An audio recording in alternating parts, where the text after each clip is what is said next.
Hello! First of all, you'll notice that we've made some upgrades to our setup. We have some proper lighting finally, so I don't look like I fell asleep in a tanning salon and woke up 3 days later. We also have a better camera as well. More importantly, we have some upgrades to our background, where I've got these bad boys who are from a company called Displate. They make posters, except they print them on metal. There's a whole range of stuff to choose from. It's all user generated, so there's like video games and movies and pop culture and whatever else. These are 3 of my favorites. Check the link in the description below and you can get a discount on them. That's it, onto the review.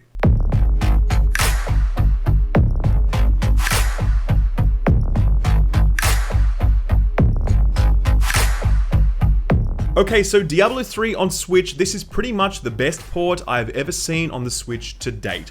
I'm not saying it's the best game on Switch, I'm saying that it does the best job of maintaining a level of performance. This thing runs at a rock solid 60 FPS all the damn time, no matter what's going on screen. And Blizzard have absolutely nailed squeezing such a big and complex game into this tiny little handheld device.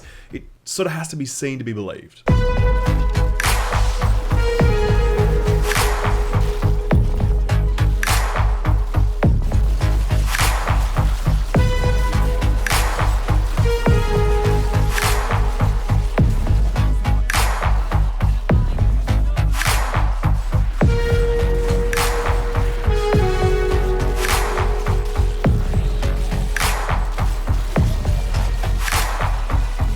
Diablo 3 is a controversial game, and no matter how good the game is today, it will forever be remembered in infamy for its extremely buggy launch, real money auction house, and its lackluster endgame.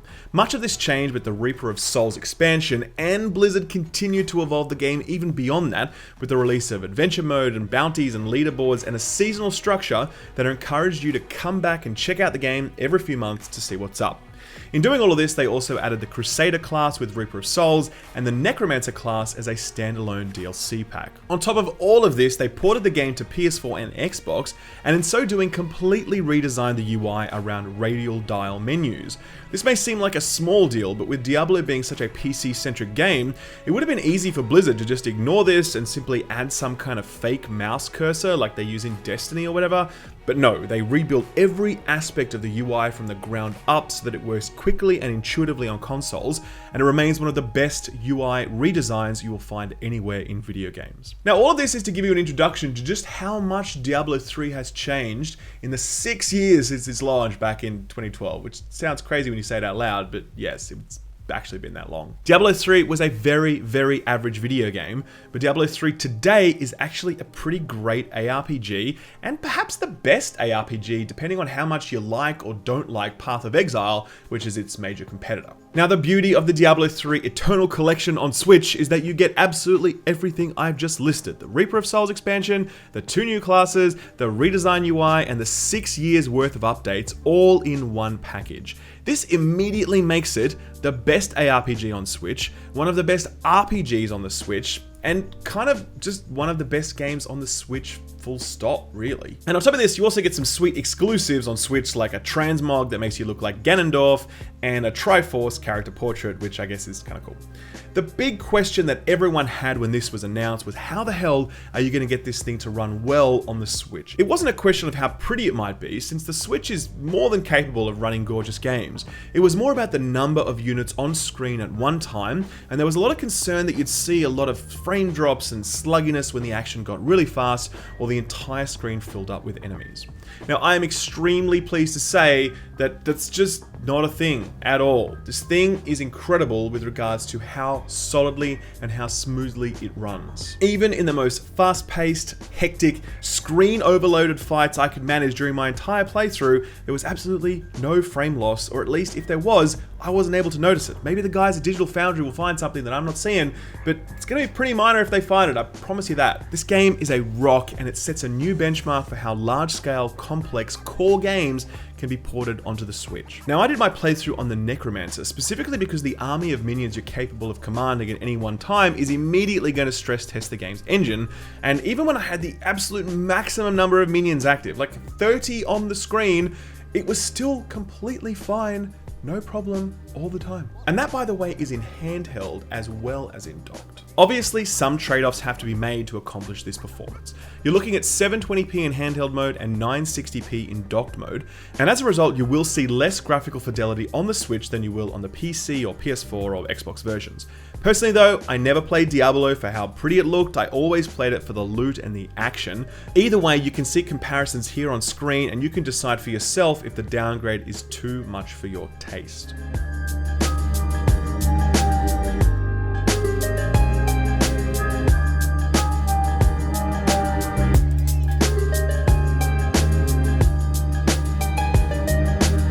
I will make the important point that unlike the PC version of Diablo 3, you can play the Switch in offline mode. You do not need to have an internet connection at any time, but obviously not doing so will stop you from connecting to things like leaderboards.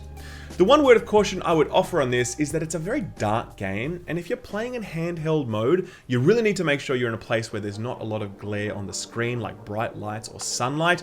I played it at PAX over the weekend when I was there, and I would dip outside for a bit to take a bit of a break, take out my Switch, play some Diablo. In the sunlight, it was kind of unplayable in the really dark portions, and there are quite a few dark areas within Diablo.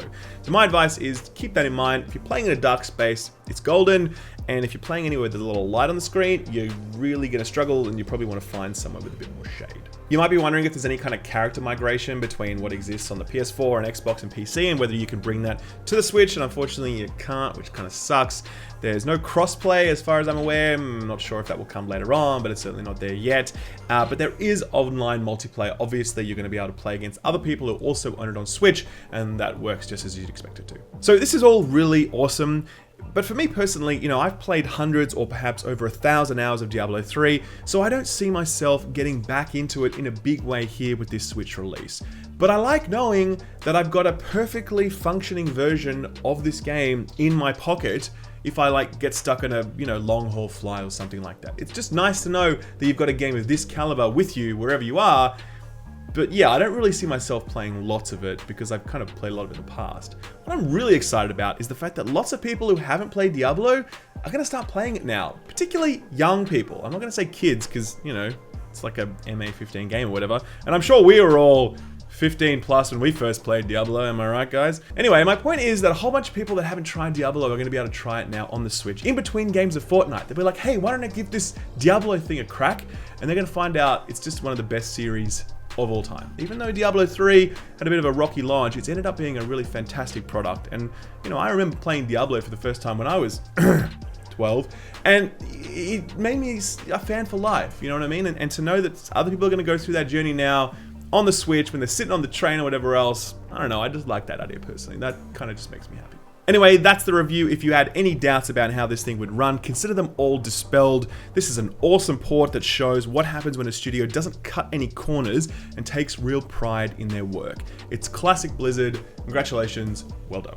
That is the review, guys. Thank you very much for watching. I really appreciate your time. If you liked the video, a big thumbs up definitely helps. If you disliked it, thumbs down also helps because it tells me that I sucked, and then hopefully next time I'll do better. Don't forget to subscribe if you liked it, and check me out on Patreon if you want to support what I do. Thanks again for watching, and I will see you next time. Bye-bye.